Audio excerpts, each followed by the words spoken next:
people work until 65 and end up with nothing. Carl Jung.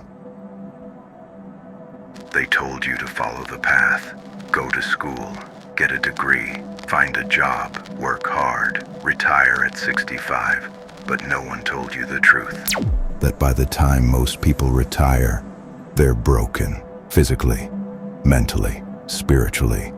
They've traded their prime years for paychecks and their dreams for job titles. And when the work ends, they realize they don't know who they are without it. Carl Jung once said, "Man cannot stand a meaningless life." But modern society sells you exactly that. A life of quiet sacrifice in exchange for a promise that never really comes. And most people, they don't question it, because it's all they've ever known. You wake up at 7, rush through traffic, sit at a desk for 8 to 10 hours, smile when you're tired, say yes when you want to scream no.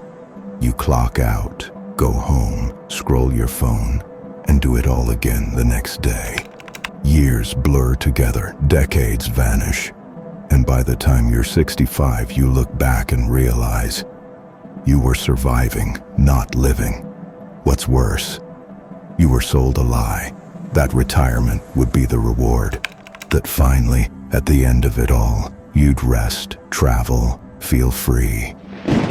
But they don't tell you that most people at 65 don't have savings. Only bills, only regret, only a quiet panic about how fast it all went. The truth is brutal. You were never meant to be free. You were trained to be useful, to systems, to corporations, to a machine that feeds on your energy and spits out routine. From childhood, they taught you obedience, not self-mastery. They gave you grades, not wisdom. They promised stability, but never fulfillment. So you chased promotions like milestones, measured success by salary, and called exhaustion being responsible.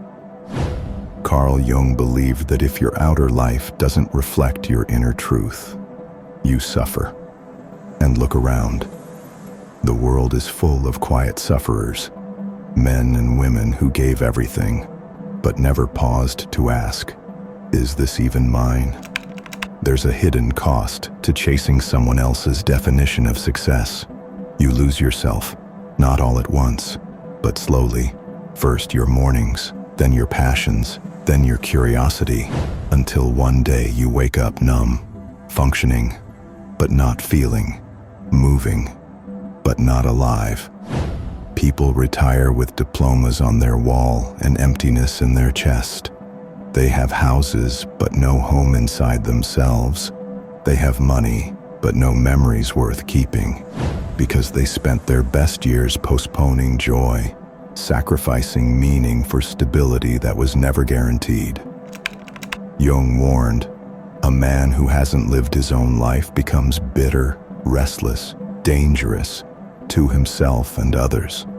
And that's what we've built, a world of grown children with no purpose beyond their paycheck. But here's the thing. It's not too late. It never is. The system may have programmed you, but your soul isn't theirs to own. You can reclaim it. Not by quitting everything, but by asking the question most fear. What do I want to feel when I wake up? Because fulfillment doesn't come at 65. It comes the moment you choose to live deliberately, to do one thing each day that's yours. Not your boss's, not society's, not your parents'. Yours. That's the beginning of awakening. Not the loud kind, but the quiet fire that says, I don't want to survive anymore. I want to live. And that decision, that's where real power begins. Because you stop selling your time to people who don't value your life. The man who wakes up to his own potential becomes dangerous. Not because he fights the system, but because he no longer needs it. He creates. He questions. He builds a life where his energy feeds his soul, not someone else's profit. You stop chasing weekends and start designing your weeks. You stop begging for raises and start raising your standards. And slowly, you shift from being owned by time to owning it. Carl Jung knew, when you bring the unconscious into consciousness, you gain choice.